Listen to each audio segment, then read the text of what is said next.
I'm running because our city's in the middle of a renaissance. Our average age is 39 years old. Our median income is $56,538, and we know there's this new demographic storm coming through. Generation Y is the largest group of young babies that were ever born, more so than even the baby boomers. This generation is now starting, it's 1985 to 2004. They're now 30 years old, and we've really taken a step back and looked at the numbers and demographics. And how is it that you prepare a entering suburb for this new group coming in? And we know that they're heavily indebted with the education, millions of dollars, billions of dollars in the national deficit. So our 1,500 square foot average home is great for them. They truly love transportation. We're right in the hub of it.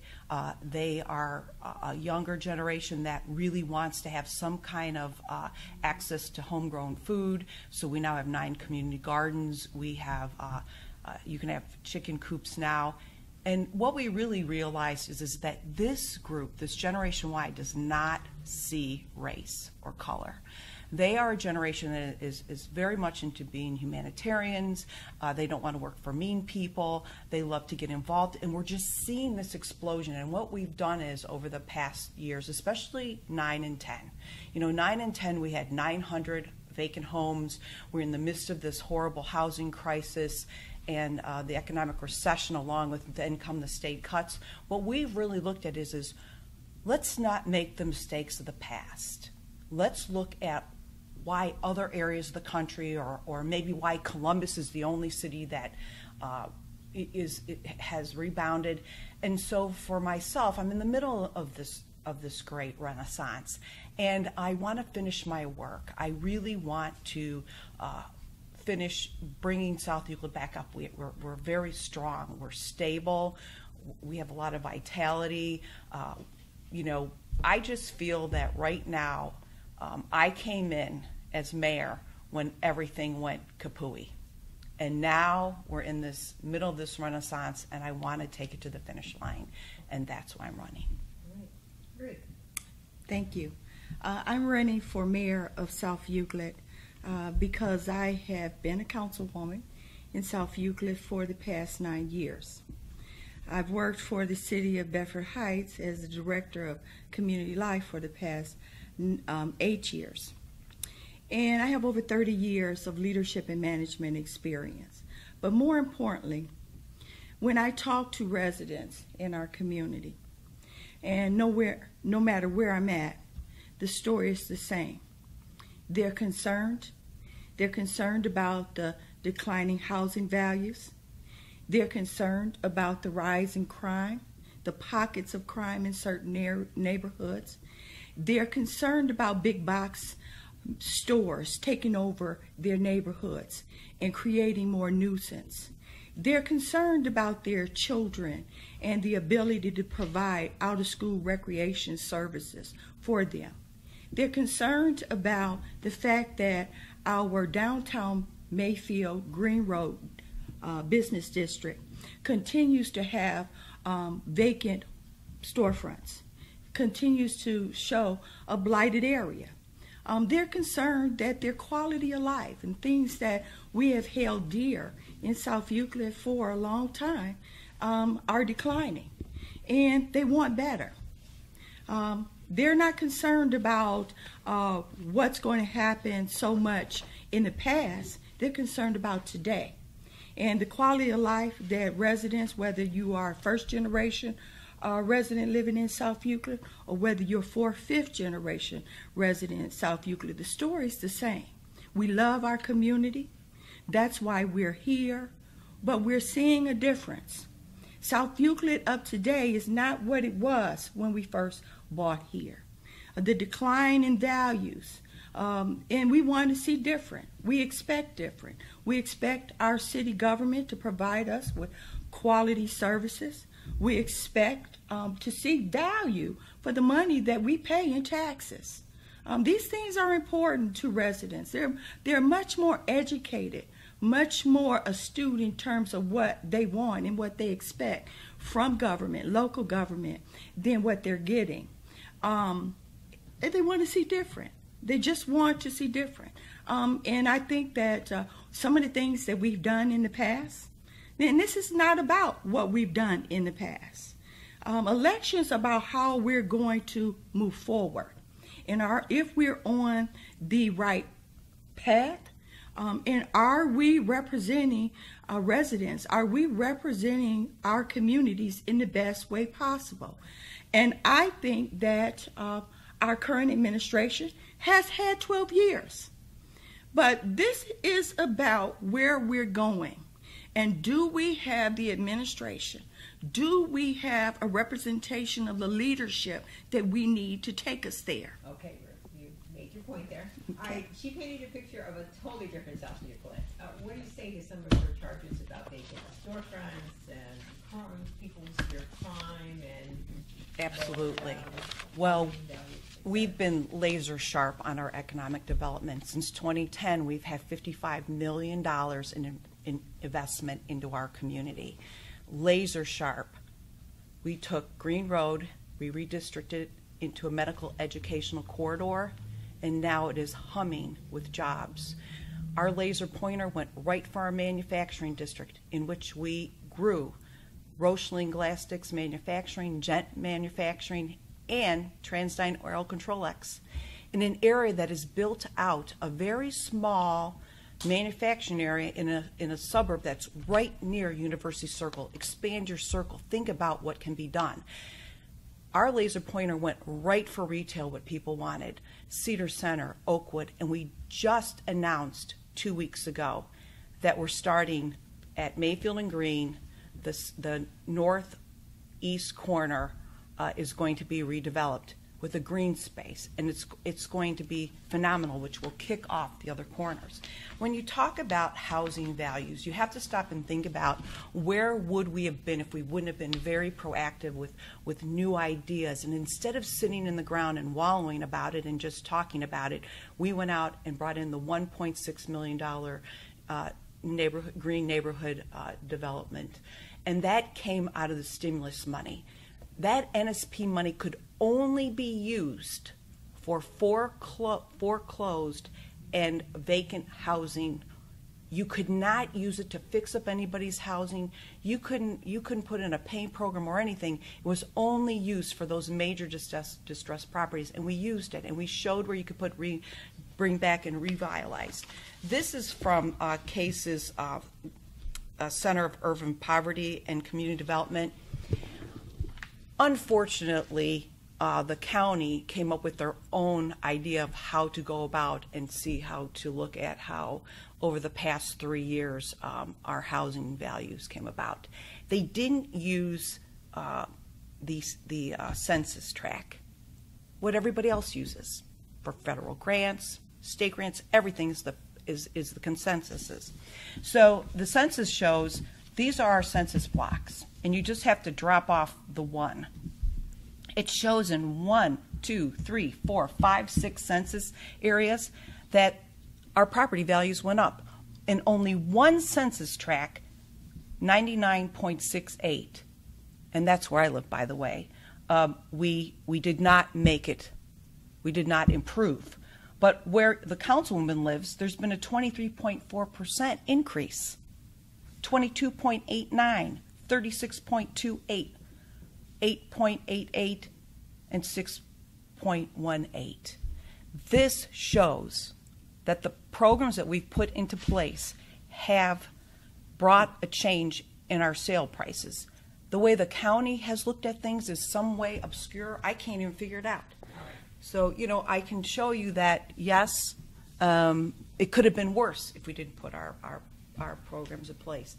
Okay. All I will All right. stop you there because I want Ruth to get in here and explain. It looks here, according to this information, that most of the census tracts are higher property values now. What do you say to that? Well, I kind of have a different opinion on this than the mayor. One, the county evaluated properties, and according to the information that I reviewed, they looked at a number of things, and they did it countywide. They didn't just hone in on South Euclid. And so part of developing that valuation, they looked at crime, they looked at the foreclosures, they looked at the vacancies, they looked at a number of things to make that determination. And once that determination was made countywide, they produced a valuation of everyone's property. Now, the report that the mayor speaks to is counter to what the county have said. In most cases, especially in my neighborhood and in other neighborhoods in South Euclid, there is a severe decline in the property value. In fact, I think my property values went down 10%. And when you speak to other residents about their property values in the neighborhoods closest to Cedar Center, closest to Cleveland, you will also it will also let you know that their property values have declined. So can I just stop you for a moment so that we can be sure what we're talking about? Mayor, are you using the recent county property valuations and producing this map, or are you using something else? This is by the census tract. How Cuyahoga County actually divided South Euclid up is they divided in half. But the values that you are citing for the census tracts, are those from the most recent? These are from the most recent. Property Yes, yes. This is from. From the case? This is this, but these are the sales. You have to remember what the county did. The county went and looked at the last 3 years. Okay. So they're You're rectifying. talking different data. Yes, Okay, yes. that's If all you, I'm if trying to- right, if you want to look at the last 3 years, because that's what the county does. They'll look at the last 3 years and they're writing. They're saying 3% or 6%. I haven't seen a 10% yet, but they're saying that we're writing the property values from the last 3 years. That's When I, not- yeah, well, I'm just talking more. I current make right sure now. Jim is And Right. here again, Right. here Current. again, the residents that own property in South Euclid received their valuation of their property from Cuyahoga County. So at this point in time, all the other stuff is mute. The value of our property has been determined. And if you want to dispute it, it has to be done on a case-by-case basis with the property owner, not the city, to determine that. So, you know, that is where we are at. And most often, most of the cases in South Euclid, the properties have declined. Residents are concerned about that. The other issue that the mayor brought up is Rochling. Yes, there may. Or is that a company? There's a company in South Euclid. Yes, the mayor did do a phenomenal job with helping them build economic development. But the reality of it is that residents that come into our community, live in our community, businesses that come and pedestrians, they don't see Rochling. They see Mayfield and Green. They see blighted storefronts that have been like that for a number of years. Okay, They because see that. The mayor hasn't had a chance to address that particular point that you raised. Okay, so here's an actual memo that went to City Council. So Councilman Gray actually received it. It's when we had hit our historic moment for South Euclid for all the residents, where we announced that the Mayfield and Green District will begin this fall, approximately a 7.5 acres of the northeast corner, that it's under contract by the DeVille Development Corporation, and it will provide the first major redevelopment of our downtown district for over 30 years. You know, the fact of the matter is we're coming out of a recession, and you can go up and down Mayfield Road, you can go anywhere around, and you're going to see vacant storefronts. On the northwest corner, we have Mr. Levinsky. He's elderly. He just moved to Arizona. And yes, his storefront is vacant, and he has a sign for it to be sold because he doesn't want to have to move people. He doesn't want to have to worry about rent rolls and all of these things. So he's preparing to sell his property. But the fact of the matter is that we are having investment in our community when other areas are not having investment in their communities.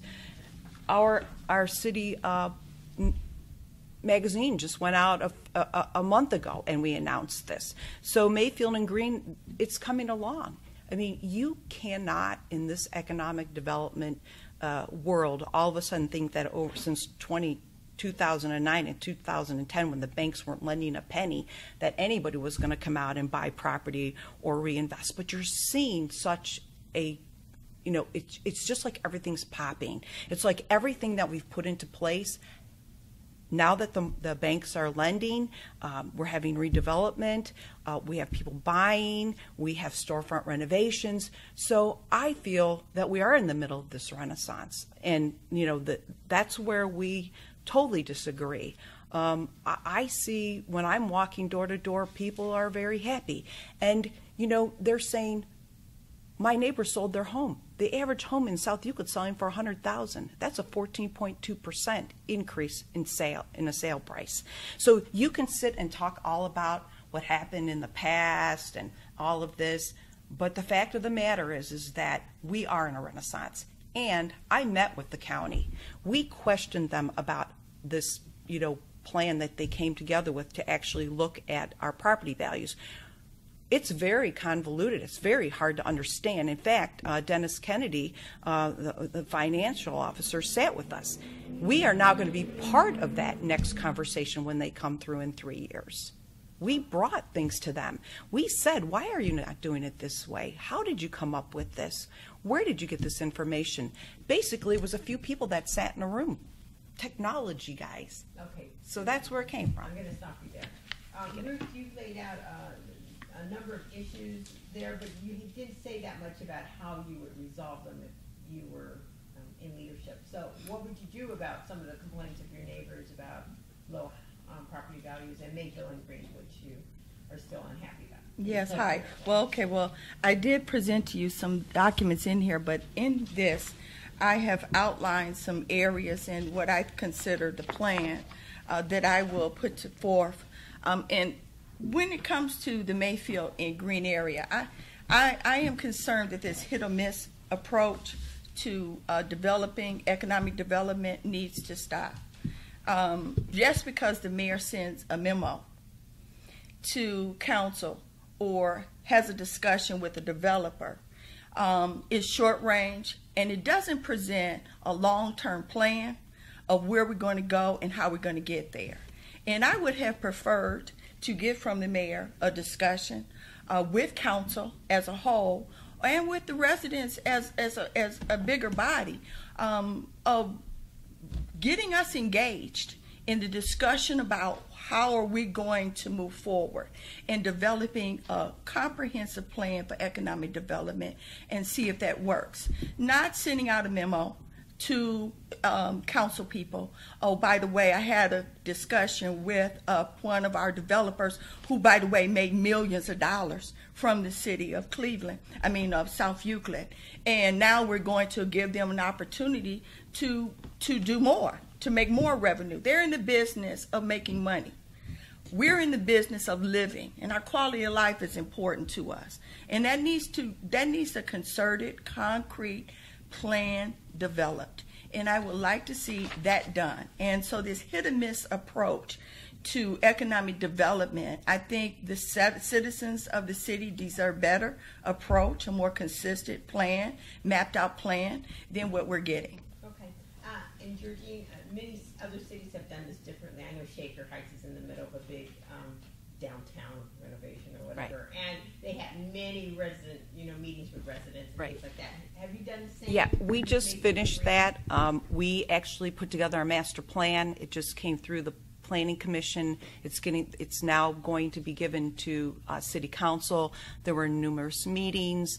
There were focus groups, and there was a very large presentation at Notre Dame College. I didn't see my opponent there.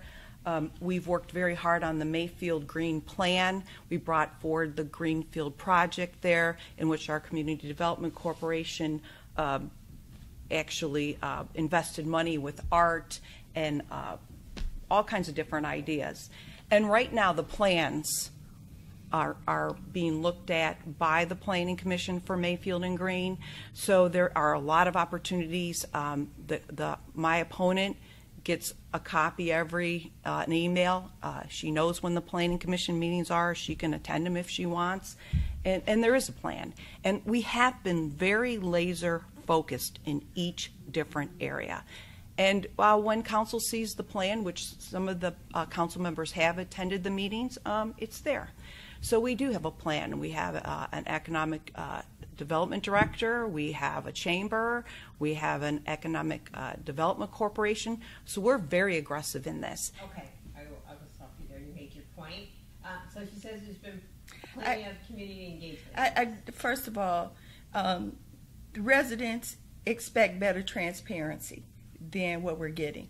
And if you notice when the mayor talks, she says we're getting ready to, we're in the process of, but everything is not done collectively and together. And you only get information from the administration when it's to the benefit of the administration to release that information. That's not the type of government that I want. That's not the type of leadership or leader that I am, and that's not the type of leadership that residents that I've spoken to want in government. Are you saying that you did not know about the meeting that she spoke of at Notre Dame? That's correct. Didn't know about it. No, I didn't know about it. And we're talking about economic development for our major district in South Euclid. 12 years administration. Are we still developing a plan? Are we still at the point of developing a plan? We should be at the point now of at least having a mapped out plan to address the blighted vacancies in that in that district and moving forward to addressing it. We should not be at the process of trying to develop a plan with a 12-year mayor. We should not be at that point. If you go online right now, you can go in our code and you will see there's a Mayfield and Green plan. If you come to the meeting tonight for the Planning Commission, you will see that there's a Mayfield Green plan and that the Planning Commission is looking at that plan while they're looking at the plans that DeVille brought forward. We have worked very hard with storefront renovation. We have a businessmen's group, and all of the meetings for the master plan were public. They were on Facebook. They were on our website. I believe Jeff Perkowski at the time was even there at our meeting. They were in the paper. So I will go and find this information. But we give City Council every Wednesday when they get their packet, they get a calendar, and on the calendar lists all the events. So all of these meetings were made public. The public was there. They made comments. They were excited to come and see the big boards and actually see what their comments said. And it was a great process. It then went to the Planning Commission because that's the procedure that we have. And then now it's coming to City Council, in which they then will have their own meetings. So, there is a plan. But what about the point that was made that you're in your third term and only now is a plan developed? No, the actual Mayfield Green plan was developed probably six to 7 years ago through the Planning Commission. You can go right online, you can look on it in our. It's just that the bottom fell out. So we have the plan in place, and now that the banks are lending, now that there's a new interest in other areas, you have to go out and find developers and bring them in. The fact that DeVille made this big investment in South Euclid, turned around, sold it, and is now going to reinvest in our city, I think that in itself speaks about what a wonderful community this is and why we have $55 million in economic development.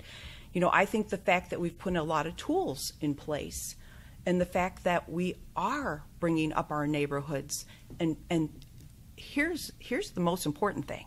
There's a lot of cheap land out there. There's a lot of cities that you can go to and you can buy land and it's not going to cost you a lot of money. Do you see anybody developing those areas? Do you see anybody buying it? No. They want to come where the land is worth more money and they know that they're going to get a good return on their investment. And that's why right now South Euclid is a hot spot. It's taken us time to be able to show that this is where you want to invest in, not just Mayfield Heights by a freeway or Shaker Heights, but right here in South Euclid. So, you know, when you come in, you have to put your plan into place.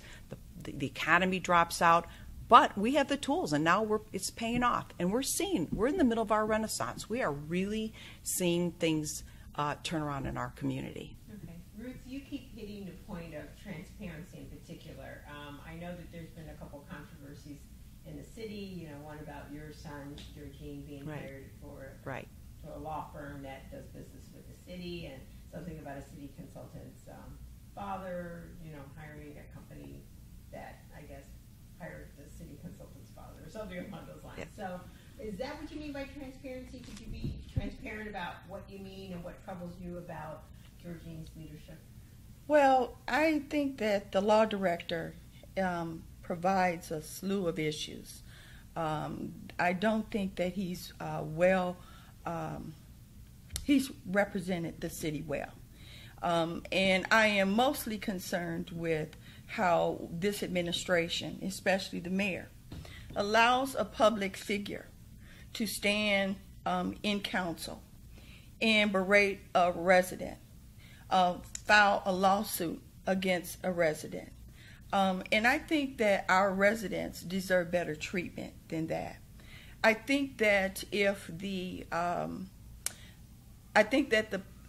law director should avoid representing, and if he does represent people in the public office in various cases, those things should be disclosed. I'm not so much concerned about the acts or the particulars, but what I am concerned about is the fact that the residents and the public has the right to know. The old school way of doing politics and business in South Euclid and across this country and nation should have changed. The residents and people expect better. They want more transparency. They want an open government. And they want to know that their leaders that they vote for, that they entrust, are doing the right thing with the resources that they have. And part of that is just having open discussion, bringing people along with you throughout the process, and not engaging your government and asking them for information and being told, oh, you don't exist, your client privilege does not extend to you. That is concerning to me as a public figure, and it's concerning to me as a resident. And I think that it should be concerning, and it is concerning to residents of this community. The other portion is not so much her son or someone's child. That's not the issue here. The issue is the act of the law director, the role of the law director in providing legal support to make sure that the city is protected and that we follow the letter of the law and our charter and our Ohio Revised Code. And to that end, if the law director is going to engage in any activity, or if a vendor is going to engage in any activity, the public has a right to know. That's it. That is the bottom line. It's not so much about our families. We understand that all of that comes up in the course of our day-to-day life as public officials, and that's just what we have to deal with. But when the rubber meets the road as elected officials is when we utilize our access and resources and to advance or support something else outside of the public realm, and then tell the public, oh, you don't need to know about that. Are you specifically talking about this defamation suit, or are you talking about something else? I'm talking about I'm talking about the defamation. I'm talking about hiring a resident, the employment of the mayor's son to a law firm that we have, City of South Euclid residents, tax dollars has given thousands of dollars to. Because we've given thousands of dollars to that law firm, we need to know that their relationship to the public is protected. And how can I know that my mayor is protecting my relationship when the very people that she signs a contract with to provide us legal services is also providing jobs for her son? That should be a concern. And the fact that I, as an elected official, a legislator, raise that concern to the public and to council and to the mayor, and then am censored, my constitutional rights of due process violated. The mayor signed an order to censor me, and she had the right and the responsibility to withdraw from that and failed to do it. Oh, these are serious transparency issues that need to be looked at. Because you can't operate. And when I talk about old school government, that's the way old school government operated. Residents expect better now. They expect more transparency.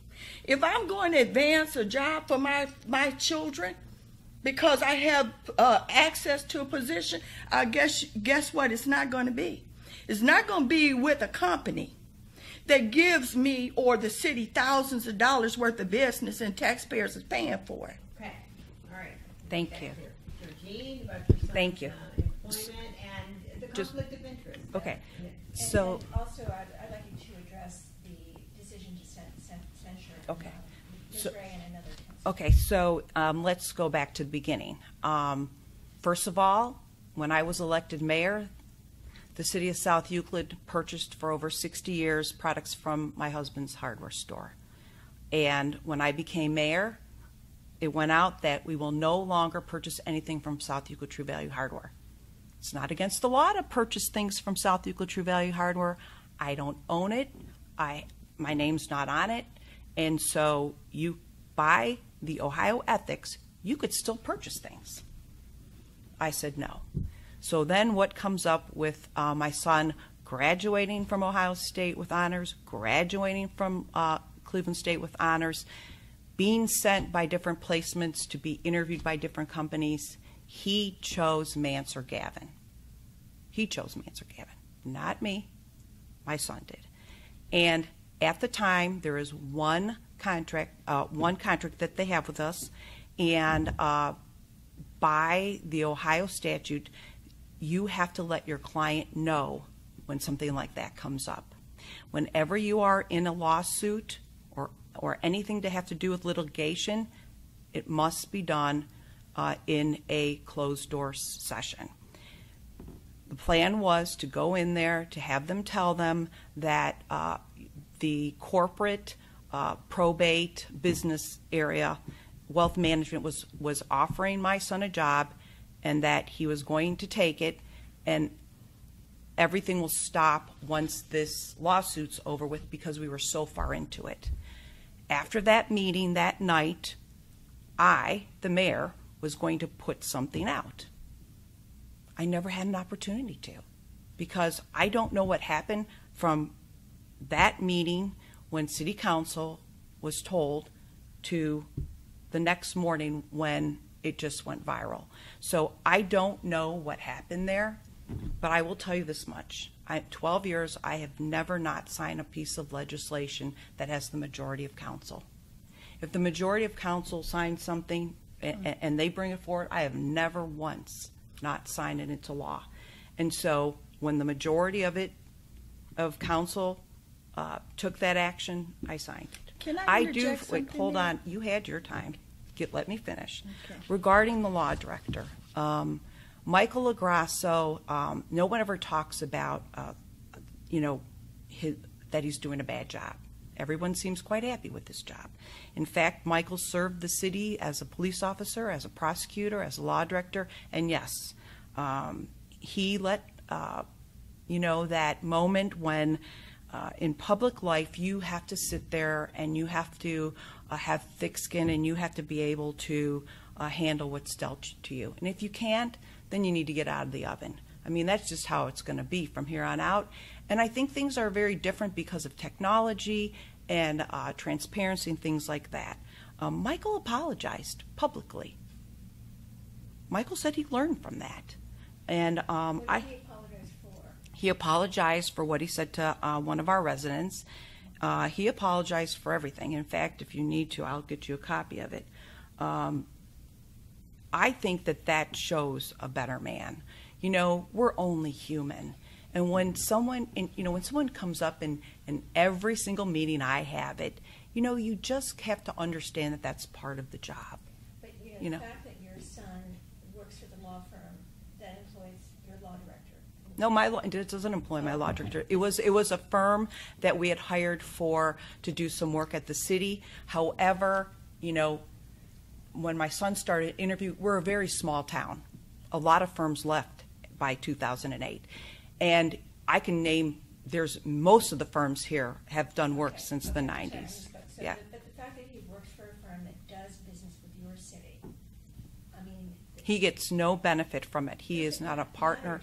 Doesn't that appear to you to be a conflict of interest? That's why we're no longer using them. I mean, I have to tell you something. I think in a small town like what we have, it's very hard to ask someone to all of a sudden just say, okay, you can't, here's like 4 places you could go to look for a job when you're one of the brightest. I think it's wrong. And so. Wait, do you mean your son? Yeah. I think it. He lives I know it's a small town, but it's not out in the countryside. I mean, he No, lives but in Northeast Ohio region. Right, so it's right. much And he bigger did. than He just went to South Youngstown. He went to Youngstown. He chose this job. He chose to work in the corporate end. He is not working in the government end. He's working in wealth management. He's working in probation. In probate. And I have to tell you, we are no longer going to be using them. That's the fact. As of right now. Right, they're finishing up the lawsuit. That would have cost our residents so much more money have to go to another firm. I mean, you can't, when you're 80% into something, walk away. And more importantly, yes, this might look to everybody, this looks bad. If that's how people feel, okay, that's how they feel about it. I can say that there's certain things I feel bad about. That's your opinion. But it's not, nothing illegal happened. It was all done above board. We came in, I went to the Ohio Ethics Commission. And so, yes, if that's something that you want to say doesn't look good, it doesn't smell, doesn't pass the test, absolutely. That's why we're not going to use them anymore. And for me, I mean, I'm more into what we've done right with the transparency, and everything's online. Thank you to people from Fairview Park. They pushed us for the past 10 years. I think that we've done a great job. Now everybody's going to be able to come in and look at South Euclid, what we've spent. We're the first group that went with the Treasurer's Transparency Project with the checkbook. And all that. So, and the other thing, I just want to say one other thing about the phone system. Yeah, okay. I just want to say one more thing about the phone system. We prepared an RFP. We went out, we hired an actual telecommunications system, privately owned contractor. We got it, I believe, from the city of Willoughby, if I'm not sure. We were assessed, we put it out for bid, we got sealed bids in, we actually opened those bids, and we realized that we had a great savings of $60,000, we had all these great things, and then one of the vendors came in and said that we were awarding it to the father of this contractor. Well, we're not related to any of those people. We don't know any of that. And so we sat down again and we went through and we looked at what the bids said, because the bids were sealed. So nobody knew what anybody had. So we realized that we put a graph together, who's going to have the best multi-button phones, who's going to give us this digital analog, who's going to transfer the calls, what kind of guarantees we're going to have. And with that, we picked the best company. And we did not know that this woman had any relation to anybody out there. And what, can you actually talk about what you're talking about? Okay, so one of the things, so we had, okay, so we went out to look for a new telecommunication system. Ours is from the 1970s. And so we went out and so technology design, her name is Lauren Fitzgibbon, and she works for Technology Design Consulting. But who does she have a relationship with? Well, we found out that when we went to award, that her father works for Warwick, the company that we chose. No, I'm sorry, Telco. Telco. Yeah, Telco. It was Telco that we awarded it to Telco because they added 6 years of additional warranty, totaling 7 years total. We got the Toshiba equipment for no additional cost, and that we could retain our old equipment and we could sell it later, and all these things. So what happened was it was everybody, not everybody, but my opponent said, well, since this woman who worked for one company and her father worked for the other, when one of the bidders that didn't get it came forward, they said that we weren't being transparent, and we didn't know it. So, here's all the documentations, the emails, and everything. We went out, if this was a private company, and we could save $60,000, we would be given bonuses. But because, once again, we're in a smaller area and people work for different areas, we were told that, again, we weren't being transparent. And so I wanted to make sure I brought all of this so that you could see it on that. May I respond just to a couple of things here? This issue in reference to her son being hired by the law firm, the mayor neglects to say that he had been with this law firm for 3 years as a law clerk. 3. Well, it doesn't matter. He was with Ed Icove the year before that. Or 2 years or 1 year. But prior to becoming an attorney for the law firm, he was a paid law clerk. Okay? So when the disclosure was made, he had already been employed with this company for almost 2 years. I'll give you. So the disclosure, the transparency of this happening should have occurred at the very onset of him being employed as a law clerk, not an attorney. And the point here is not so much the hire. It's the fact that our sitting mayor, the leader of our city, failed to disclose the fact that a law firm that we have done business with for multiple years have given over $100,000 to in legal fees for services rendered, had also decided that the best possible person to employ to their law firm straight out of law school was, oh, by the way, her son. Congratulations, because most people that wouldn't happen to like that. Well, if you're going to say they're going to lose $100,000 for somebody out of college. You allowed me to. I respectfully waited. So I just say the public, that should be something of concern. The second thing in reference to Telco, I'm glad she brought that up, is that I heard that exchange a little bit differently. I heard the fact that the vendor who lost came and disclosed to council, which should have been the responsibility of the administration to come to council and say, you know what, this is a problem here. Let me disclose to you some of the issues as it relates to this bid. But that did not happen.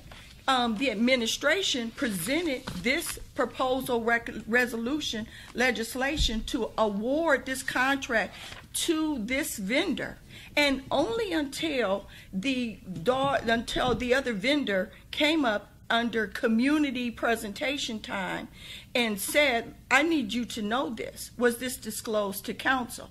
I think that the administration had the responsibility, ethically and legally, to disclose the fact that this vendor, the specs, and this is what is missing out of this conversation, the specs for the bid was written by a consultant whose father owned the company who was going to be awarded the contract.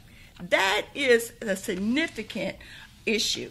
And again, the public's right to know. This old school way of doing business, of awarding contracts to our friends, this cronyism approach has got to stop. Residents expect better with their tax dollars. We're all suffering.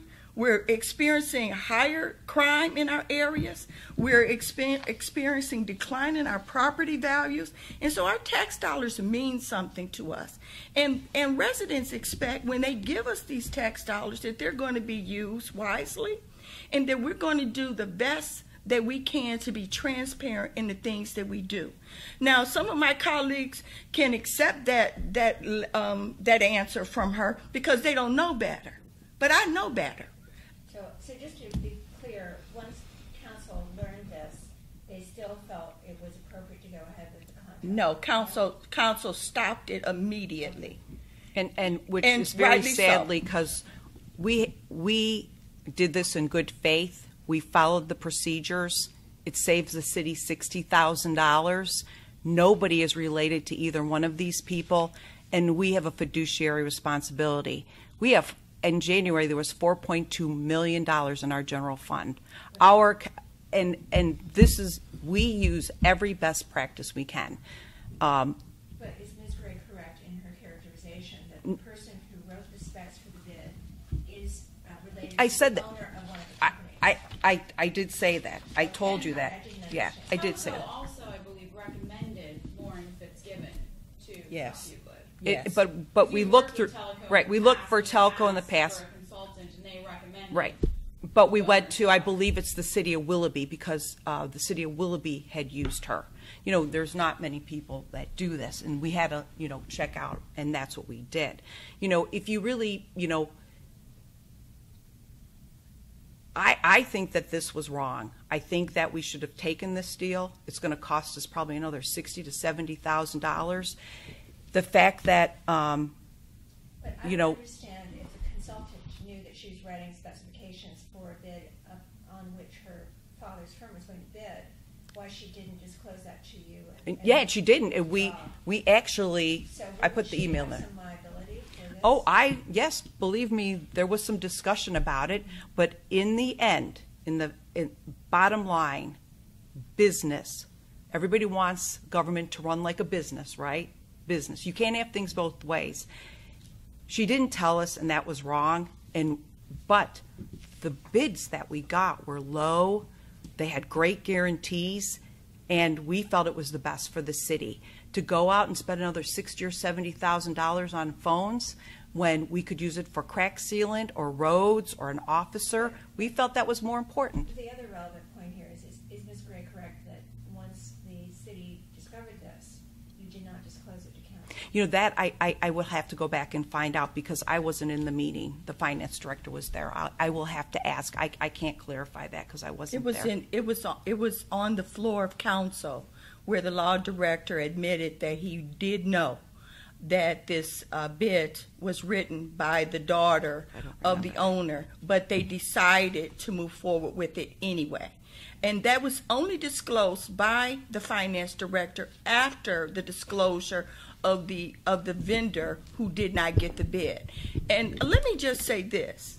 It should be concerning to the public that our city mayor is sitting here telling us that she would have been okay with the impropriety that this presents. The fact that it wasn't transparent, that it wasn't accountable, and she would have wanted the city to move forward with it in any way. That should be concerning to the public. Although her explanation is that despite the conflict, the end result is that the city saves money, whereas going out for another set of bids rewriting the specifications is going to cost the city money. Well, so that seems to be it. I think in the long run, if you do it the right way, then everyone will benefit. We did do it the right way. But if you do, no, Mayor, you did not do it the right way. But that's your opinion. No, it's the facts. The laws was broken here. So let's talk about transparency. The laws were broken here.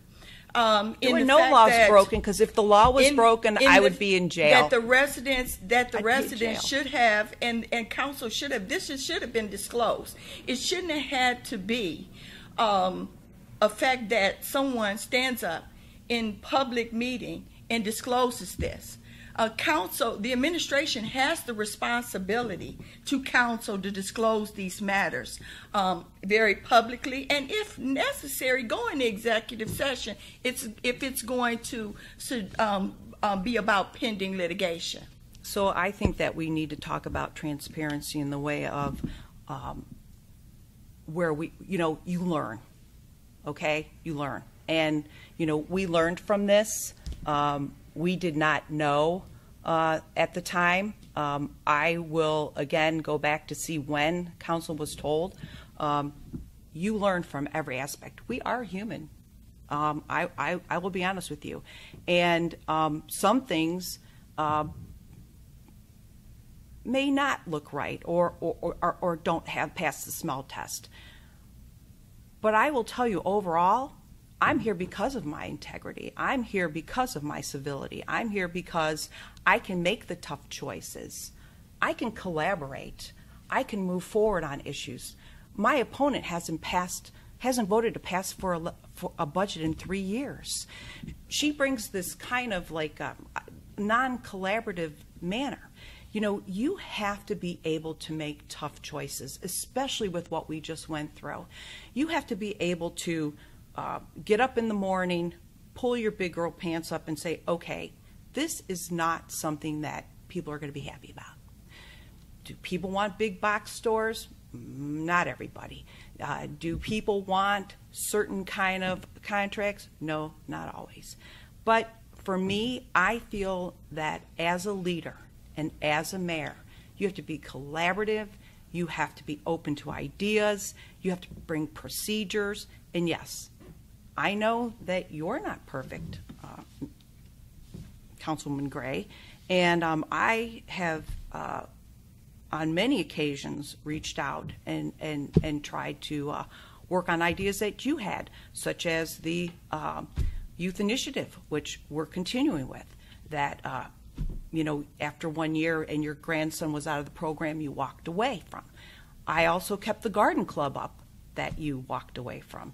I also looked at what you wanted in the way of a South-Euclid Welcome Committee. I don't know, that committee doesn't even exist anymore. But every time you came to me with an idea, I embraced it. And it didn't matter if it was you or David Miller with basketball or whatever it is, you have to have a collaborative manner. And I think that's what I bring as mayor. And I'm proud of my family. I'm proud of my decisions that I've made. I don't feel that I've done anything against the law. I'd be in jail. I wouldn't have excellent audits. And, it's interesting to me that it's been a big beat-up session for you here when you haven't really told us what your plan is. You talk about a recreation center, that you're going to deliver a recreation center, when here, right in her own ward, the church, the Baptist Church, is bringing forward the Love and Strength through their the Faith Walk Center, which is going to be a community center in her own ward. I find it interesting that you're talking about the fact that I'm a picture of my family. No, this is a picture of the fire department and the police department. It's like my family. No, working with EMS students and hoping that we'll have future people to have those jobs. The fact that you're talking about, to me, that we haven't really looked at our economic development and worked on it. When you've been here all these years and you voted on legislation to support programs that brought in $55 million and $33 million in housing renewal, I would think that you too would want to share in this renaissance that we have. Okay, let's let her sit in there. You know? First of all, you charged that Ruth had walked away from the recreation center, the gardening program, and welcome center. What do you say to that? Well, I say this. I have, over this course of 9 years, done what I do best. And I'm a visionary, and that's the kind of leadership I bring. But I'm sorry, have you walked away from those programs? I'm not the administrator. I don't administrate them. I'm a legislator in South Euclid. That means that I help write laws. I help bring ideas. But in terms of using the resources to administrate, to implement, I'm going to let the mayor and her leadership take charge of those things. Well, her assertion was that you're not a collaborative person, so that when you raise these proposals and the city follows up with them, then you see your involvement seems to evaporate and you don't have sustained interest. Well, that's not correct. Okay. She talked about the youth initiative. First year the youth initiative was implemented. I wrote it. It was based upon what I saw the need of the community to provide out-of-school resources to our children where there was none. And I put together a model program. And the program was developed with a lot of resources, a partnership with the school district, Love Cleveland residents that have a lot of skills and talents, and volunteers, and the church in the area. So I developed a plan. I implemented the plan. I showed how the monies can be put together through multiple sources, that it does not all need to rely on the dollars of the city to do that. In fact, that year, we didn't use any monies. That was a model. That was the example. And then the next year, the city took that program and we moved it to the next level. The city decided, with my recommendation, to put some money to the pot, and we moved it to Regina High School. And the department of our community service director took leadership of that program and started moving forward. And every year since then, I've presented to that group. I've trained the summer food service workers. I've educated them and prepared them and made sure that they had the resources in order to implement the summer food service portion of that. And I have given my money, my actual tax dollars, my revenue from my employment as my fees from being a council person toward that. So I've given some money. So to say that I haven't done anything is just false. It's a false statement. The Good Neighbor Guide. The Good Neighbor Guide came as a result of talking to residents again about declining values and concern for the neighborhood and things they wanted to see the administration step up to the plate to do, and to promote those quality of life issues that make South Euclid a wonderful place to be. So I developed the Good Neighbor Committee and organized the group, and we had a president, and we worked with that group for over 2 years. And it established the Good Neighbor Guide. Residents to today still use that guide. I think it's online now. But do I meet with the resident Good Neighbor Committee every day, every week? No. Because what I did is I gave the idea. I used what residents had given me as an idea and an issue. And I capitalized on it and I built a program around it. And I showed the community how it can be done in a more realistic way without exercising and utilizing a lot of dollars. That's what I do. That's leadership. And I gave that program to the mayor. I gave that to her administration to run with it, I'm not the mayor right now. I plan to be, but right now I'm not. Mayor Welo is. And she has the command of a staff of people that are there to do these things. I'm a councilwoman. I do what I am supposed to do as a resident and a councilwoman, and then when I need to go to work, I go to another place to do that. She also said you had never voted for a budget. In the last 3 years. In the last She has not voted to. There has been some concerns on what I think the plan, and this, I'm on record for saying this. I think that overall, some of the ideas that we have are good ideas in terms of the city. But in terms of looking at where we are financially and what some of the issues the city is facing regionally and overall, sometimes it's best to look at how, if we need to better manage those dollars. And sometimes sitting in those meetings with the directors. And the mayor was never present. She never present at those meetings, only except for in her office when her office is presenting. So I didn't get the opportunity to talk to her with her directors there about some of the challenges that they were facing and whether or not it was fiscally responsible to continue on. So with that concern and things that I think that we need to do better with the dollars that the residents are giving us, I elected to be the dissenting vote because I have the responsibility of challenging the voice. I don't have to go along to get along with the mayor. Was there a better way of doing that, like going to the mayor or shooting the mayor an email or anything? You know, I've done all of that.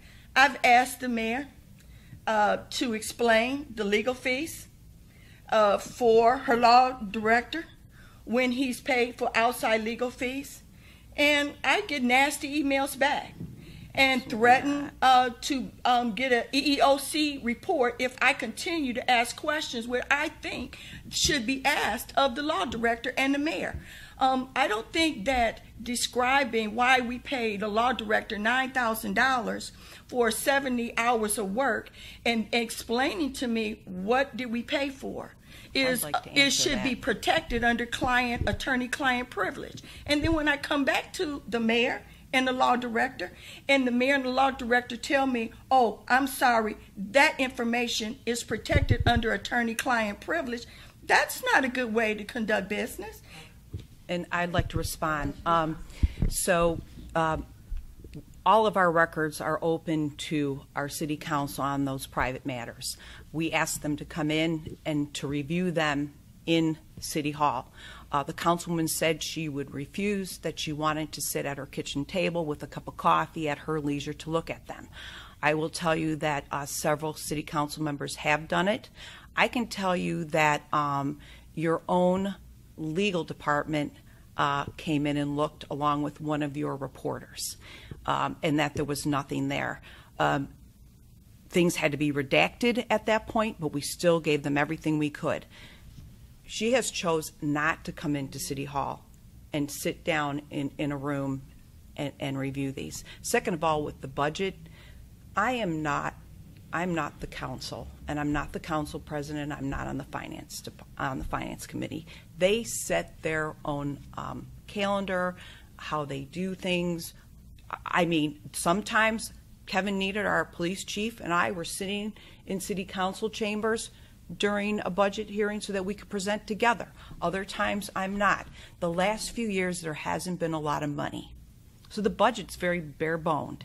And they chose to meet with the department heads one-on-one because that's their opportunity to talk to them, to ask questions. And if they want to call me or meet with me, most do. I will tell you that I feel that as the mayor, you have to have an open door policy, and I do. My council members can call any one of my department heads at any time. They have access.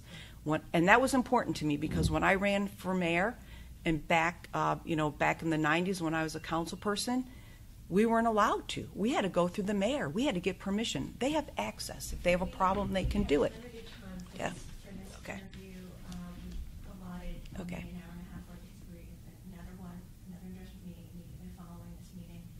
However, I must ask you, Ms. Gray, because I appreciate that you really have a difference of opinion opinion and approach from the current mayor, but I just wonder if you were to become mayor, I'm not hearing from you what you would do, you know, what your plans are. There's a lot of, I don't believe this, I want to see more of this, it's not transparent enough, it's not, you know, open enough. What, if you were mayor, just leaving aside all your grievances with the current mayor, what would be your mayoral approach? Well, first and foremost, I'm going to address the transparency and accountability. We're going to have a better approach with that. One of the other things is that safety is a big issue. And for me, I've been talking about it. Everything leads back to our residents and improving the quality of life. And you can't do that without the multi-pronged approach. We're going to have to address economic development in city. I would bring everybody together and come together with a better plan. This hit or miss approach to economic development is not working, and it continues to result in blighted storefront. The safety forces. There are pockets in our community that do not feel safe. They believe that our safety forces need to be back out on the street. The city had got $3.1 million from tax money, and still today we still don't have adequate safety forces. Residents feel tricked about that. So we need our safety forces on the street. We need our detectives back investigating crimes and not serving as police officers. We need a better community policing approach. Residents don't feel the relationship with the police that they need to in certain areas. Crime, drugs are still a problem in certain areas. We have failed to address this heroin issue in our community. Our police officers need better training when it comes to addressing mental health training and how to approach it differently than when you do another type of crime. To have only 27% of our force trained in this area is something that we need to improve upon. One of the other issues that we have is our youth. The mayor talked about the churches, and these are all fine, but there needs to be leadership to bring everybody together, because everybody doesn't go to church. But somebody certainly needs to bring all of the resources together to come with a comprehensive plan of what we're going to do with our youth after school. 77% of the children that attend the South Euclid-Lyndhurst School District live in South Euclid. That is a significant number, and it's an important number. 54% of the children that attend Adrian Elementary School receive over free reduced meals. Greenview is not too far behind, and so is Memorial. Those are concerns. That tells me that we need a plan for our youth. We need to make sure that our teenagers have access to opportunities of jobs during the summertime. I'm sorry, we're running short on time. Did you have any questions? Yes, we did actually get a few questions. I just had it open and let me put it open again. And so we can get through one or two. You guys are going to have to keep your answers pretty brief. I scrolled through here and I saw something about Oakwood. And that's the Oakwood Country Club, which is now, that's where the Oakwood Walmart Commons is now and all that stuff. Okay, good. Good report. This is from SEC 513. Ask Georgine if she believes that the Oakwood promise of 750 jobs cost us nothing. The placard, I guess, has been fulfilled. If she does believe it, why? So do you think 750 jobs promise that came along with Oakwood Commons has been fulfilled? Well, we know that it's not quite 750,000. Let me see if I have it in here. If not, I'll get that. Well, only it has been partially built, but right now they've just announced that we're going to have TJ Maxx and more, Paco's something that's coming from Rocky River. They're just going to be rebuilding everything now. The University Square went into receivership, and those stores have to be relocated. And that's where the Target is currently. Right. Well, Target and Macy's will stay there, but the rest are moving there. We did not lose anything in Oakwood Commons. In fact, we gained a 22-acre passive park. We gained that whole green space there, a lot of jobs, and we'll know more as the buildings are built, because right now all that what's there is one out parcel and the Walmart, but the rest is going to be built next year. So at that time, we're going to really know. So no, I don't think we've lost. Is theft up? Yes, but crime overall in South Euclid is down. And I brought the Ohio Institute-based reporting system, where every day at 4 o'clock in the morning they redact our information, and it shows even with the increases in the shoplifting, crime has gone down. David Mattias said the Common Court police judge came and said we don't have a heroin problem in our city. However, it is rampant and it's very sad, but it is not a problem in our community. So I hope that answers our mayor brings these reports, but the reality of it is that she paints a picture that is not across the board in South Euclid. And there are pockets of problems, Mayor, in South Euclid that these reports are not addressing. These are real issues. I didn't make this up. These are what your residents are saying. Well, I'm walking and they seem pretty happy. Yeah, so well, we'll see November 3rd. Yes, I want to see. All right, let's stick to the point of the questioner, which is 750 jobs at Oakwood. Do you think the promise has been fulfilled, or it's on the way to being fulfilled with Oakwood Commons and Walmart? Well, and I'm glad you brought that up, because that was one of the biggest concerns for me, is that we don't have a economic employment clause in our contracts. And Cedar Center presented an opportunity for us to do this, and I proposed a 10% employment clause for residents of this community. That's an economic development plan, and that was shot down. So I'm not clear on where the $700 jobs are going to come from, but I do know what we see now is mostly low-wage earning jobs. And the jobs that people need to take care of their family are not being realized. And so maybe the 700 jobs are from the revolving door of people coming in the retail industry, which is low-wage earning paying jobs, and they can't take care of their families. We're really out of time. Okay, yeah, Sarah has a question. Go ahead, sir. Yeah, Ruth, I think residents would like you to address the discrimination suit from Bedford Heights back in 2010.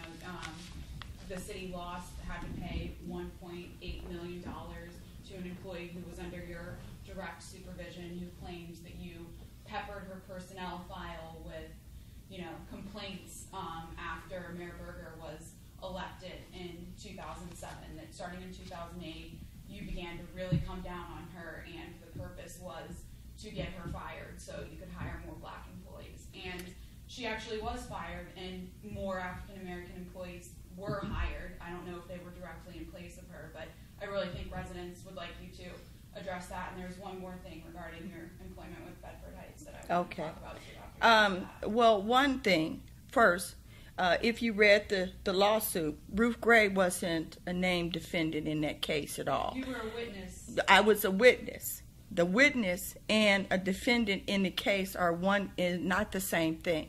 I was asked to come in and to testify over a half-a-day period of time. She was an employee of the city, but the case had to do primarily with violation of FMLA and medical discrimination case. You mean that was medical leave? Yes. She was terminated with the attorneys terminated her, and she filed a lawsuit as a result of that. Now, most often, according to what the attorneys have said to me, a lot of times attorneys for plaintiffs in this case will come back and put additional things in there to help feed the case. But the case had nothing to do primarily with racial discrimination. It had to do with her disability benefits and wrongful termination, and that's why she filed the lawsuit. So, without going into a lot of detail, I would say I did the best I can. Did I discriminate against her? No. In terms of the employment, I hired residents not so much because of their color of their skin, but because I firmly believe that residents of the community who have a vested interest in the community that they live should have the opportunity to work there. And so if you look at who's hired under my supervision in Bedford Heights, you will find that over 70% of my staff are actually residents of the community. My top executive right up under me is a Caucasian man. He's been with me from day one. So I run and have always operated with a mindset of having the best and making sure that we provide residents with the opportunity to be employed, and that's what I did. Okay, one more question. It looks like in 2013 you were suspended for 3 days because you illegally hired, not illegally, but you hired someone without the mayor's permission. And I mean, I think that would be a concern since you will be hiring people all the time if you are mayor. You did it twice in a row, and he actually suspended you in 2013. So could you respond to that? Yes, like the mayor.